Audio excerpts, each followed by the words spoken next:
বিরতির পর স্বাগত।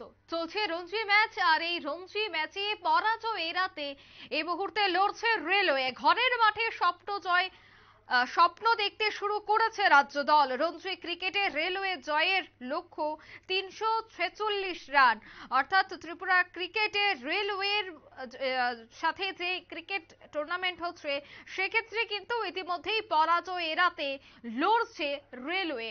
সে বিষয়টা নিয়ে আমি বিস্তারিত জানবো। টেলিফোন লাইনে রয়েছে ক্রীড়া সাংবাদিক বিপ্লব চন্দ্র। বিপ্লব, এই মুহূর্তে তো তুমি মাঠে রয়েছো, কেমন দেখছো পরিস্থিতি? অঙ্কিতা, এখন পরিস্থিতি বলতে প্রথম ইনিংসে যেভাবে রেলওয়েকে দ্রুত কিন্তু প্যাভিলিয়নে ফিরে গিয়েছিল, দ্বিতীয় ইনিংসে কিন্তু তা থেকে কিন্তু অনেকটাই কিন্তু আত্মবিশ্বাসী রেলওয়ে দল। ইতিমধ্যে কিন্তু রেলওয়ে তাদের দ্বিতীয় ইনিংসে 89 রান সংগ্রহ করেছে 3 উইকেটের বিনিময়ে। যদিও দলের প্রয়োজন আছে আরো জয়লাভ করতে হলে আরো 289 রান করতে হবে, হাতে রয়েছে 7টি উইকেট। এই পরিস্থিতিতে অনেকটাই কিন্তু চাপে রাজ্য দলের বোলাররা, কারণ রাজ্য দলের বোলাররা কিন্তু সেইভাবে কিন্তু আছে তৃতীয় দিনের এই প্রথম বেলাতে উইকেট থেকে কিন্তু ততটা ফায়দা তুলতে পারছে না, কারণ একটা ছুটি গেড়ে বসে রয়েছে বর্তমানে দুজন রয়েছে রেলওয়ের দলের। তারা কিন্তু অনেকটাই ভালো এবং আত্মবিশ্বাসের সাথে লড়াই করছে, এবং তাতে দেখা যায় যে মণিশঙ্কর, মুরা সিং, রানা দত্ত এবং বিক্রম দেবনাথ, তারা যেভাবে ফার্স্ট স্পেল বল করেছিল সেভাবে কিন্তু তারা বল করতে পারছে না।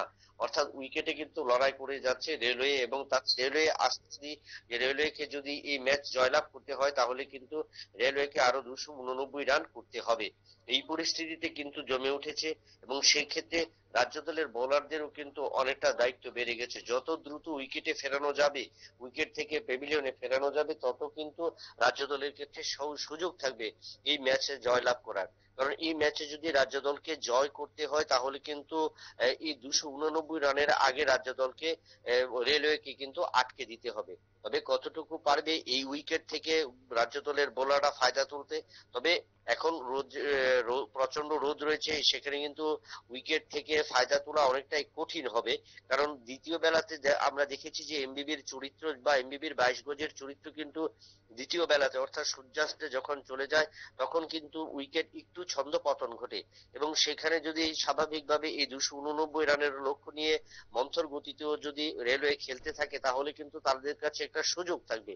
কারণ আগামীকাল রয়েছে আসরের শেষ দিন।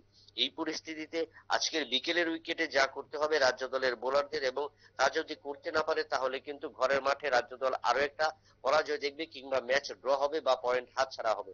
তো সেই ক্ষেত্রে রাজ্য দলের বোলাররা কতটুকু ফায়দা তুলতে পারে সেটাই কিন্তু দেখতে হবে, বা সেটাই কিন্তু দেখার বিষয় রইল এই ম্যাচটিতে। অঙ্কিতা, ধন্যবাদ বিপ্লব দা। রঞ্জি পরাজয় এড়াতে এই মুহূর্তে লড়ছে রেলওয়ে। ঘরের মাঠে জয় স্বপ্ন দেখতে শুরু করেছে এবার রেলওয়ে রঞ্জি ক্রিকেটে। আর পরাজয় এড়াতে ইতিমধ্যে রেলওয়ে কিন্তু একেবারে জোর কদমে তারা খেলা শুরু করেছে। এখন দেখার বিষয় যে শেষ রেজাল্টে কি বেরিয়ে আসে। নিয়ে নিচ্ছে ছোট একটি বিজ্ঞাপন বিরতি, সঙ্গে থাকুন।